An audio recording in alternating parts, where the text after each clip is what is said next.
¿Se ve la diapositiva? Sí, maestro. Bueno, creo que sí. Estamos en la misma diapositiva. Bien, entonces regresando al caso de... Bueno, sí, díganme si me oyen o no, así no estoy hablando solo. Sí, se escucha. Ya, ok. Sí, sí se oye, profe. Perfecto, ya está.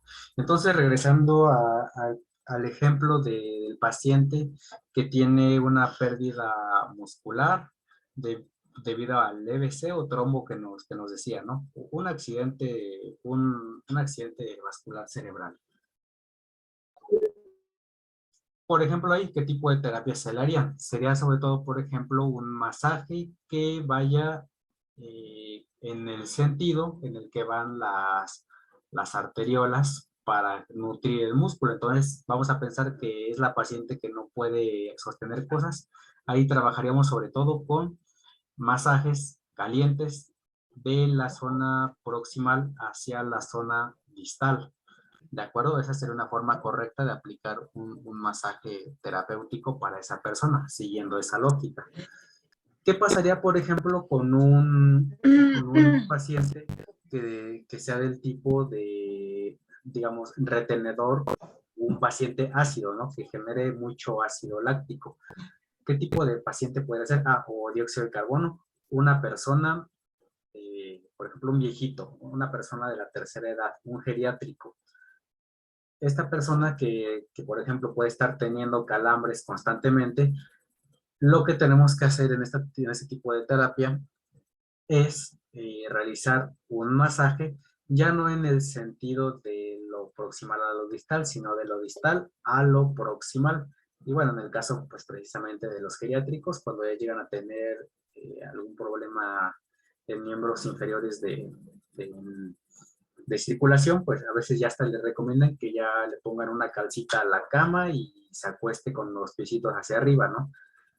¿Por qué? Nuevamente por lo mismo, para favorecer esa, digamos, drenación, ¿de acuerdo?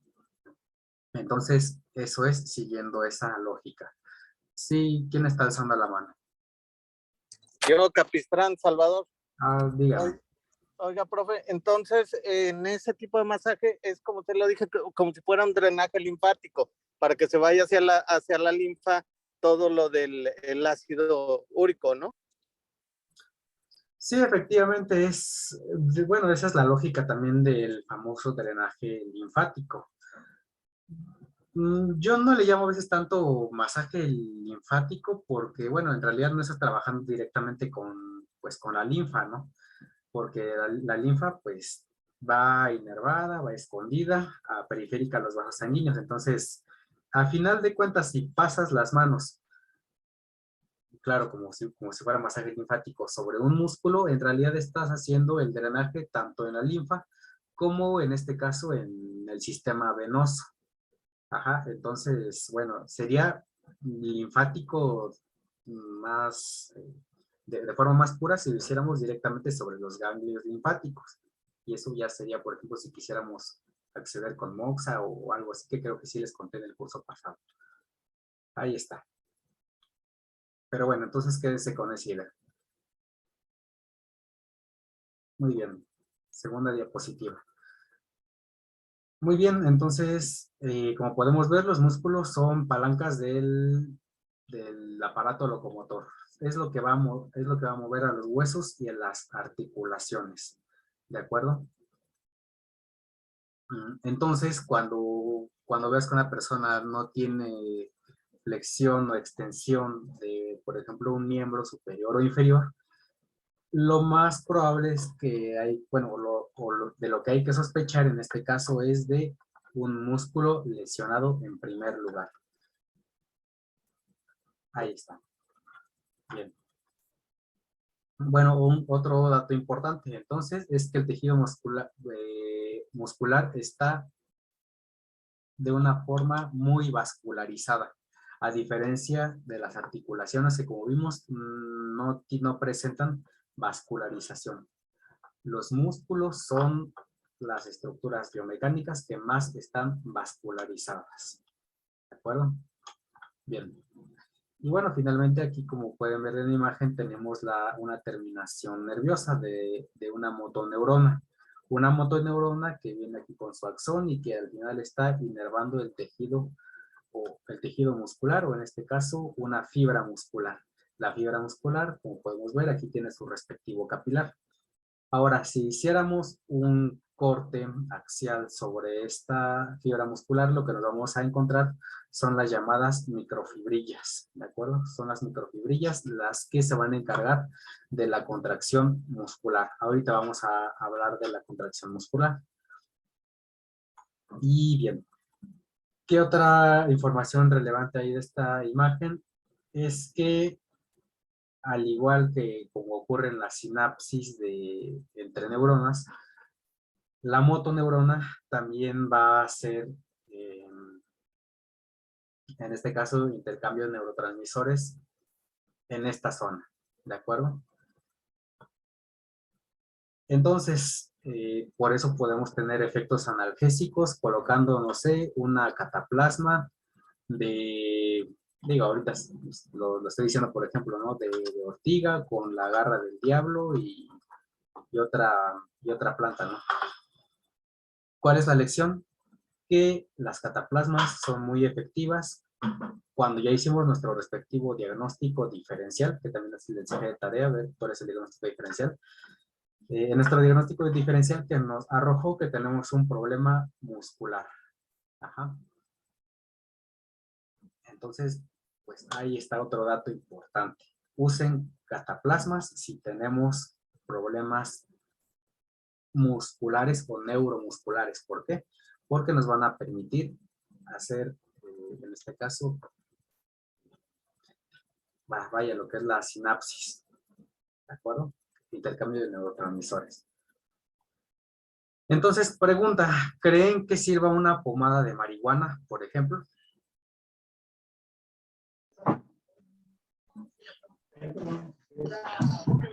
Te digo que sí. Yo creo que sí. Ok, no les pregunté para qué, pero sí, efectivamente podría servir o en este caso tendría efectos sobre el músculo.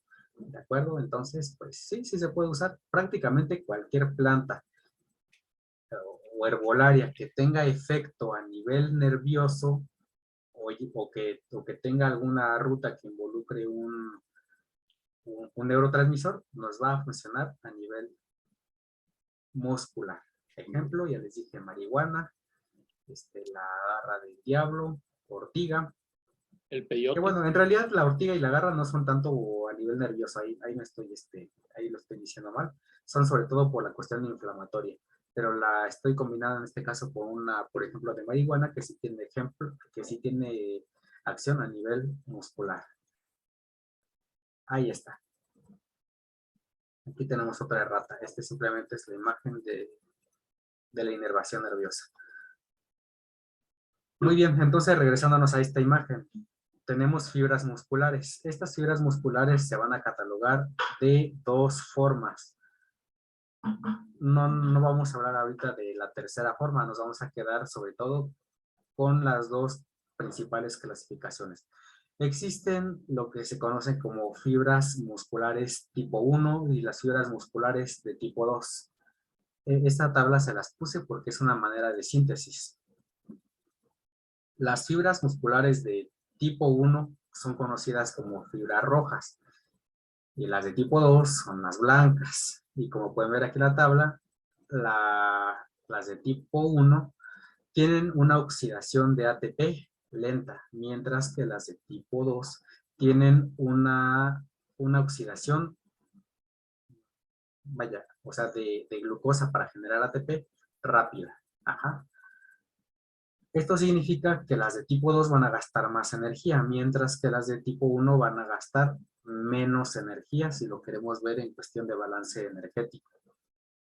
Entonces, es esta velocidad de oxidación de glucosa para conversión de ATP lo que las hace conocerse también como fibras de contracción lenta y fibras de contracción rápida. ¿De acuerdo? Y bueno, ya vamos a verlo con un ejemplo.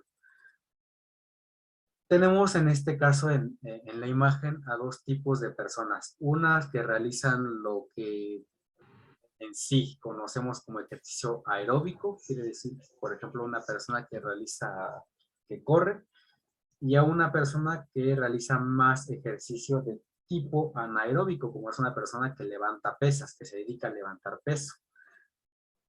La persona que corre es una persona que va a usar las fibras musculares de contracción lenta, mientras que la persona que hace levantamiento se va a encargar de usar o de reclutar, esta es la palabra adecuada, de reclutar fibras de contracción rápida.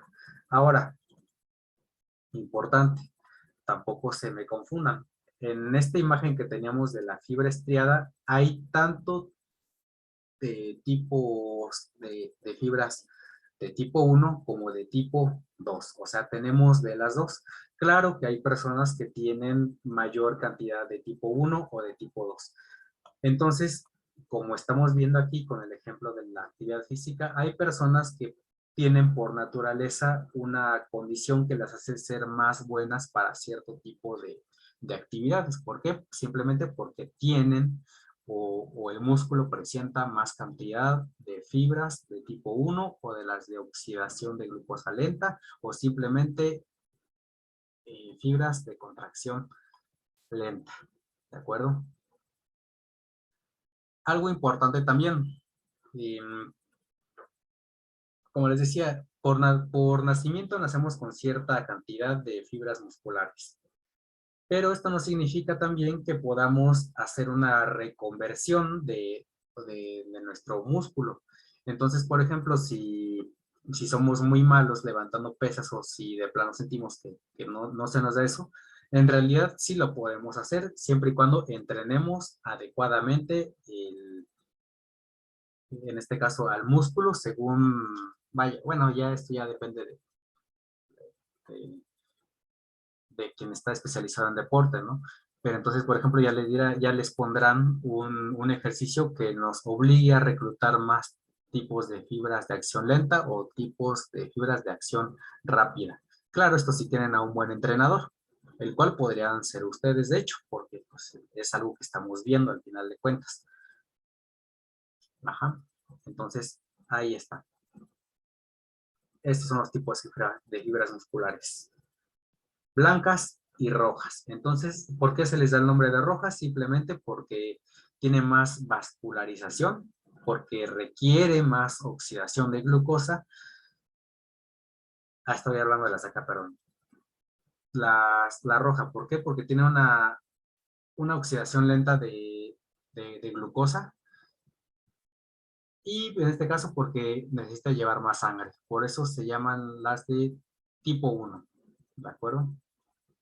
Y bueno, las de tipo 2, entonces, oxidan rápido la glucosa, pero también, no sé si está aquí, sí, claro que está la fatigabilidad. Lo que ocurre también es que a pesar de que estas oxidan más rápido ¿sí pueden ver la diapositiva? Creo que se me salió. ¿Se ve la diapositiva? Sí, profe. Sí se ve. Ahí está, ya, ok. Sí, profe. Entonces, a pesar de que estas oxidan glucosa más rápidamente, y a pesar de que son blancas y de que no tienen mucha vascularización, lo que esto implica es que se fatigan más rápido. Ajá, son músculos que se cansan más rápido. En cambio, una persona que tiene más fibras de contracción lenta y con más vascularización, la ventaja que tiene es que es muy resistente a la fatiga. Esa es una característica de este tipo de fibras. Entonces, por eso podemos ver que el maratonista se echa 42 punto tantos kilómetros, pues con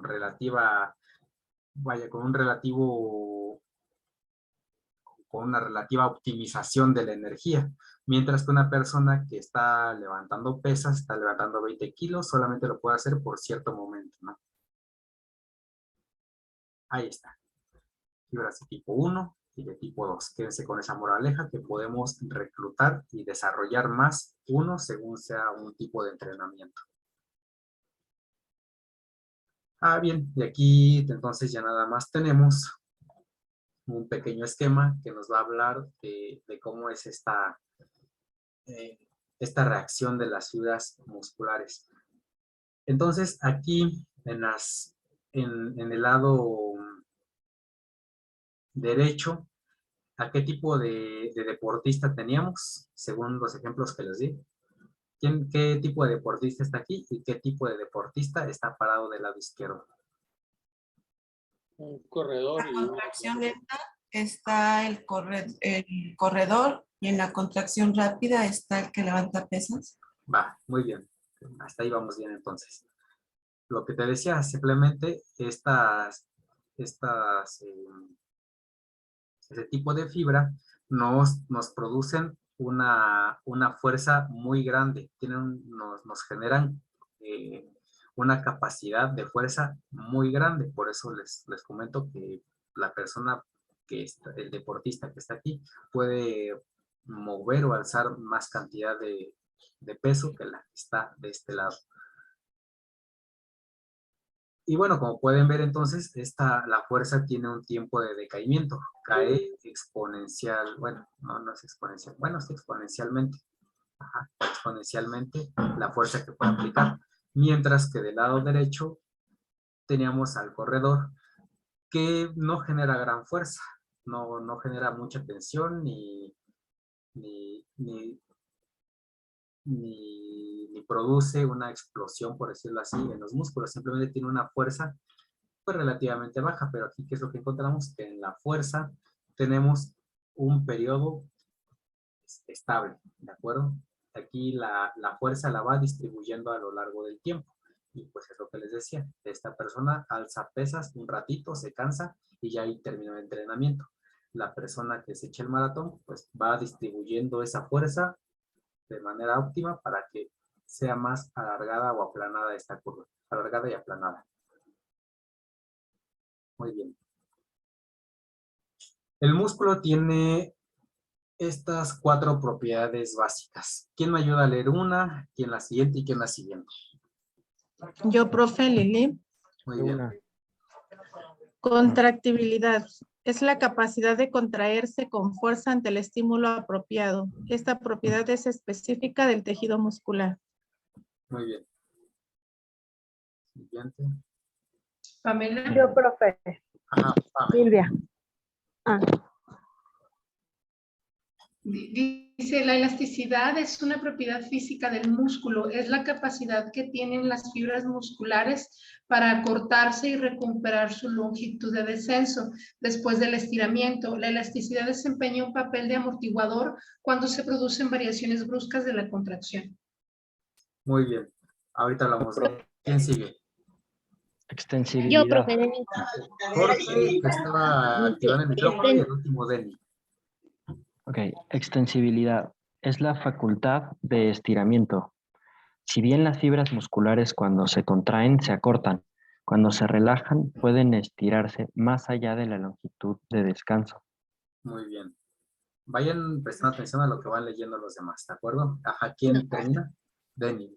No, Denis, plasticidad. El músculo tiene la propiedad de modificar su estructura en función del trabajo.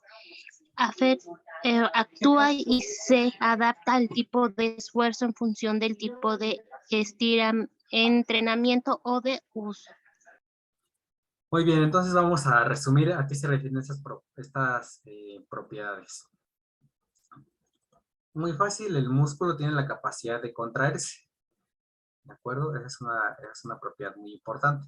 Y biomecánicamente la lección que tenemos de aquí es que cuando algo se contrae, imagínense un resorte cuando lo aplastan, vaya, un resorte metálico, ¿no? No vayan a pensar en esos, por ejemplo, de plástico de juguete.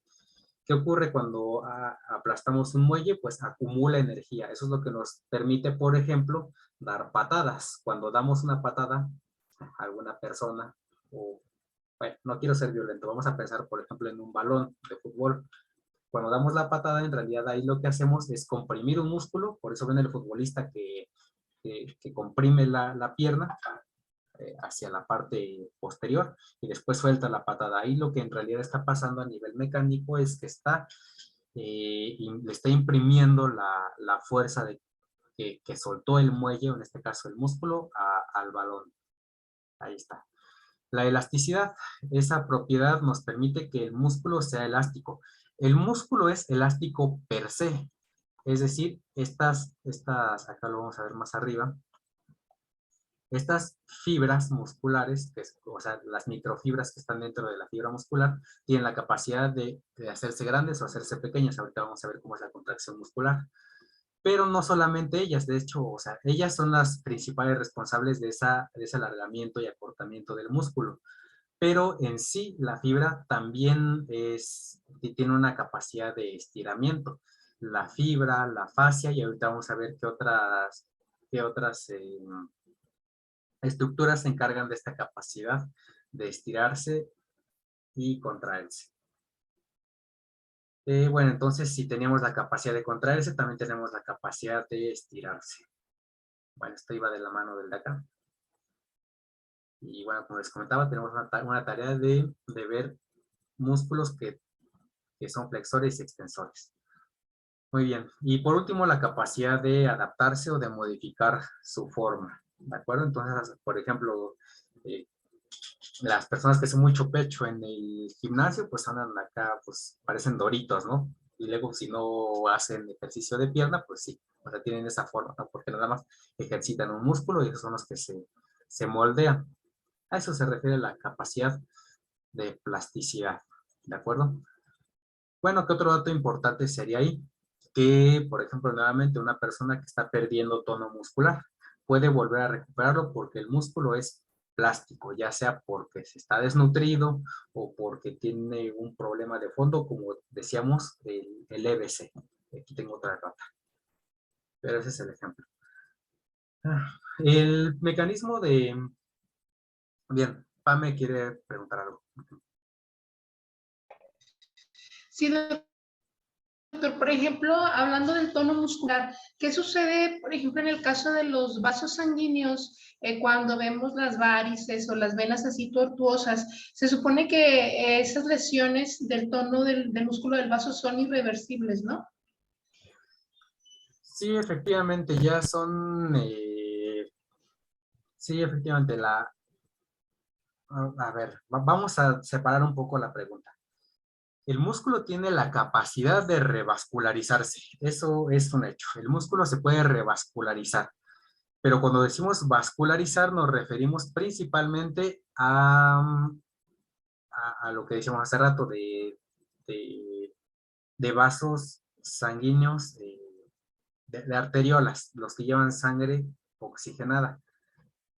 Ajá, eso sí tiene la capacidad de generar más vasos sanguíneos que vayan a nutrirlo.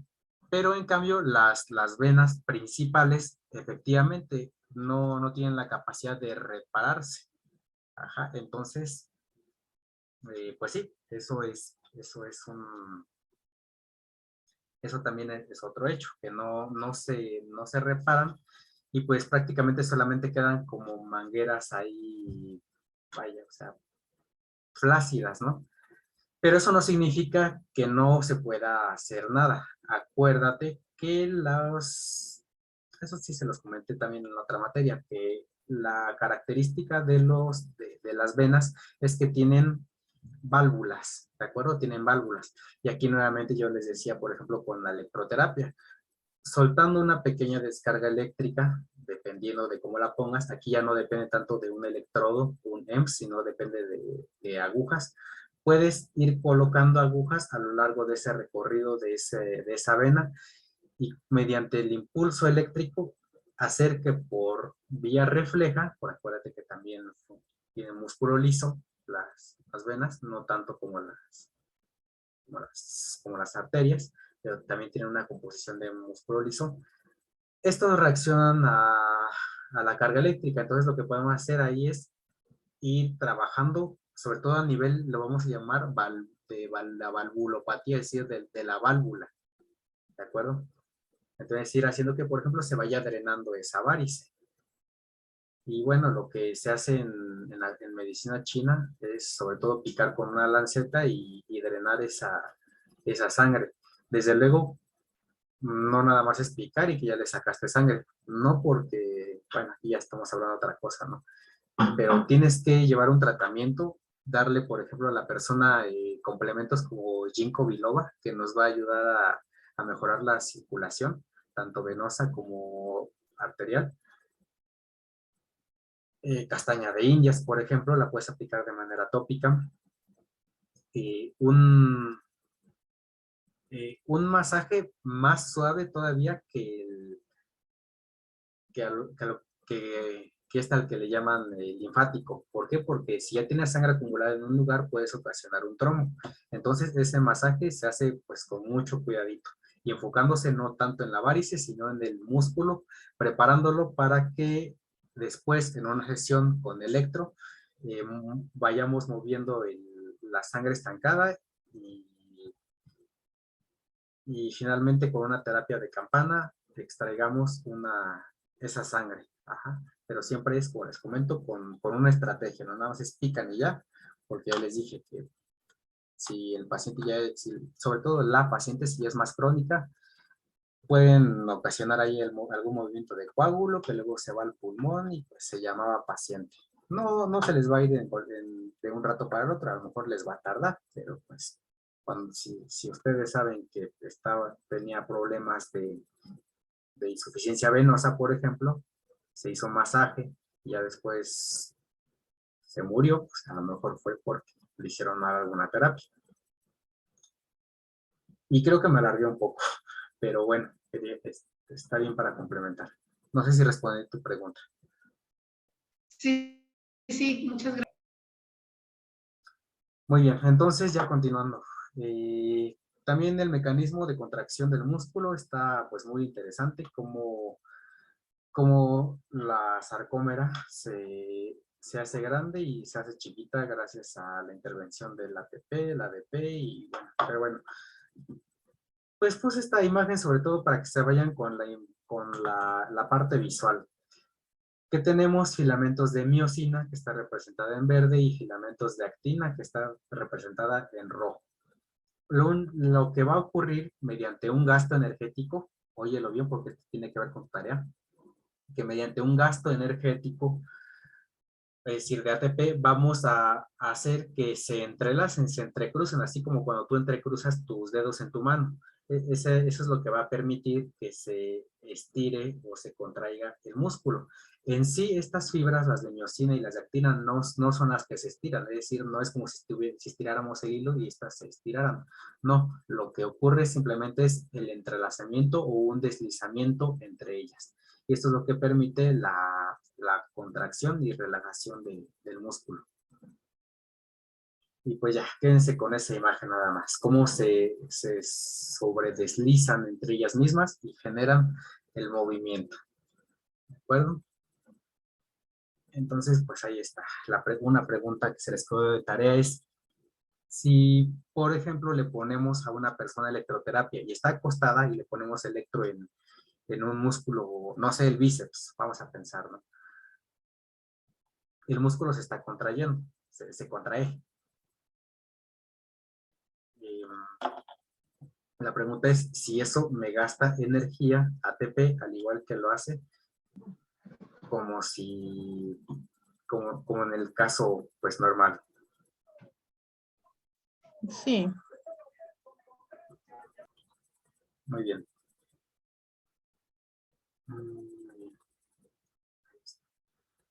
Bueno,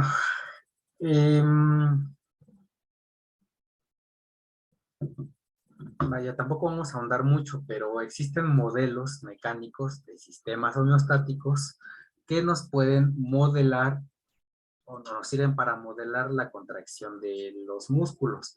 Esto sobre todo ahí se los dejé con un poco de cultura general, por si después lo llegan a ver más adelante en las otras materias que tienen que ver con esto. Entonces está lo que se conoce como el modelo mecánico de Hill, que fue uno de los primeros bueno, ella fue de las primeras personas que nos generó un modelo para simular el comportamiento de los músculos. Bueno, este es de 1930, me parece, que consideraba una componente contráctil, un componente elástico y en paralelo a uno que también está en serie, con el contráctil. Vamos a ver ahorita el ejemplo. Bueno, esos son modelos viejitos que pues luego yo veo que todavía siguen usando, pero bueno. Este tipo de modelado biomecánico pues ya es más completo. Hill lo pensaba, ya también no tarda en salirse esta parte de la reunión, lo pensaba como la acción de un muelle o de un resorte que está aquí representado en estos como círculos y un componente contráctil, ¿de acuerdo? Entonces, lo que tenemos aquí indicado en flechas, que en realidad son vectores, se refiere a las fuerzas tensivas que está teniendo el músculo. ¿Y quiénes son las componentes elásticas? Es decir, ¿qué está representando este pequeño muelle? Está representando un tendón y elementos de inserción. Ahorita vamos a ver cuáles son esos elementos de inserción. Y bueno, este es el que está en serie. El que está en paralelo es el componente que son las cubiertas conjuntivas, como yo te decía, por ejemplo, la fascia. Y el elemento contráctil que corresponde principalmente a la miosina y actina. ¿De acuerdo? Entonces, este es un modelo. Tal vez tú lo vas a ver así como, pues, al aire, ¿no? Pero usa un poco de imaginación. Y pues imagina qué es lo que pasaría si tiras en dirección hacia estos vectores. ¿Qué es lo que va a ocurrir? Se nos va a estirar primero esta componente, después esta componente del modelo y van a alcanzar una elongación máxima. ¿Por qué? Porque el elemento contráctil también nos va a impedir una elongación lo suficientemente grande como para que haya una ruptura. Y después lo que va a ocurrir es la actuación de este elemento contráctil, que se va a contraer y bueno, prácticamente aquí es el que va a generar la fuerza. Y ya no te imagines que estás tirando de estas dos flechas. Ahora imagina que ya llegaste a la elongación máxima y que esto es algo que va a regresar a ese sistema a su forma original. A esto se refiere, o bajo esta lógica, está planteado este modelo mecánico de los músculos. Y como les comento, pues ya ahora ya no nada más involucra pues al tendón y como veíamos acá, no estaba aquí, al tendón y a las fibras como tal. Ahora lo que involucra este modelo son a las fibras de contracción rápida, las fibras de acción lenta, elementos viscoelásticos, como puede ser, por ejemplo, la fascia, elementos elásticos, como puede ser el recubrimiento de las fibras musculares, los tendones, etcétera. Son las componentes mecánicas del músculo. Muy bien, y aquí les dejé, bueno, esta diapositiva la vamos a soltar un poco. Aquí les dejé una tarea, perdón, es una práctica. Es que hagan una práctica y que me muestren, vaya, o sea, lo que yo quiero que hagan con esa práctica simplemente es que desarrollen una memoria táctil y que puedan palpar adecuadamente un músculo, ¿no? Para que desarrollen ahí, pues, o comiencen a desarrollar una habilidad que es de palpar músculos y de saber hacia qué dirección van. Y pues bueno, eso también va encaminado a que pues, luego les duele, llega un paciente, les duele la espalda y le ponen agujas así en la espalda, ¿no? Cuando a veces es directamente el dolor en una zona de un músculo. Y a veces le andan poniendo agujas o electro por donde mías. Entonces, para eso les dejé esa tarea, para que hagamos un poco de trabajo para ver la dirección de los músculos. Ahí está. Y bueno, existen diferentes tipos de recorrido, lo vamos a llamar así. En este caso, el circular, en este caso, el extensor de los dedos del pie, como pueden ver, aquí es más alargado. En el caso de, por ejemplo, los bíceps, tenemos este tipo de forma, que parece hasta como un bolillo, etc. Esta imagen la van a usar de tarea, entonces ya les voy comentando eso, se les va a quedar de tarea. Y bueno, para complementar la tarea, también les dejé aquí otra imagen. Lo que van a hacer es que ustedes, pues no palpen directamente, pero sí infieran por dónde es el recorrido del romboide mayor. O no me acuerdo si les dejé del menor. Creo que fue del menor. Sí. Entonces, ahí está su tarea. Vamos a hablar de tendones y ligamentos. Bueno, estos son un poquito más cortos. ¿Cuál es la definición que damos de ligamentos y tendones? Bien fácil, ahí está. Tendones conectan a los músculos con el hueso. Fácil. Y los ligamentos conectan a huesos con huesos. Esa es la definición somera que le damos a ligamentos y tendones. O al menos la diferencia funcional. ¿Por qué? Porque histológicamente son muy parecidos, es decir, están el recorrido que realizan o la dirección que tienen los ligamentos, tanto tendones, finalmente está dada por fibras de colágeno a grandes rasgos y ya, básicamente es eso. O sea, histológicamente es lo mismo. Muy bien. Y bueno, aquí está el ejemplo de la rodilla, ¿no? Entonces, para que no digan después, ¿no? Que te duele la articulación, porque eso algo también pasa. Ah, no, te duele el tendón. Ah, te duele el ligamento. ¿Quién me ayuda a leer esta diapositiva? Chuma. Yo, profe, Silvia. Silvia, ¿Puedo? porque creo que no ha participado. Sí. Ok. ¿Sí me escuchan? Tanto los tendones como los ligamentos están constituidos por fibras de colágeno, orientadas principalmente a lo largo del eje longitudinal. Las fibras del tendón se encuentran altamente alineadas y orientadas a una sola dirección, mientras que los ligamentos, las fibras tienen una organización un poco menos orientada. Esto es debido a que los ligamentos están sometidos a fuerzas en varias direcciones, mientras que los tendones transmiten la fuerza en una sola dirección. Línea de acción del músculo. Bien, ¿qué quiere decir la línea de acción del músculo? Por ejemplo, aquí en la pierna, ¿no? Si el músculo está trabajando en esta dirección, pues es lógico que el tendón va a ir en esa dirección. Fácil.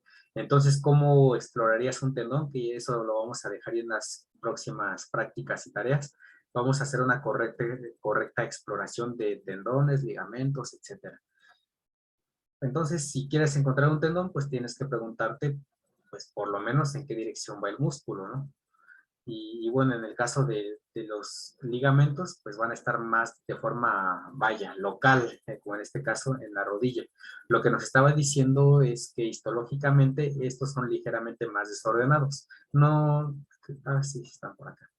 Vaya. Aquí están entonces los ligamentos de la rodilla, los ligamentos cruzados, y aquí está el tendón. ¿De acuerdo? Aquí tenemos otro ejemplo de un ligamento que, por ejemplo, está en la inserción del húmero con el radio cúbito. Entonces aquí tenemos un ligamento que, como pueden ver, tiene más direcciones, entonces por eso está más desordenado, porque esto va a soportar direcciones en varios sentidos. Soporta fuerzas de tensión en más direcciones. Muy bien.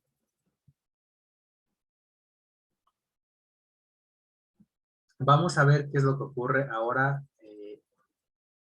regresándonos a la imagen, en la unión de tendón con músculo y tendón con hueso. ¿De acuerdo? Vamos a ver qué es lo que ocurre. Aquí tenemos también nuevamente unos cortes histológicos, unos cortes de histología, en el cual podemos observar, en el caso de la que tiene el número 3, lo que se conoce como unión miotendinosa. Esto que vemos aquí, estas zonas de color púrpura, de color morado, violeta, son fibras musculares, ¿de acuerdo? Y lo que vemos aquí de forma más desordenada ya es el tendón. Entonces, como podemos ver, aquí tenemos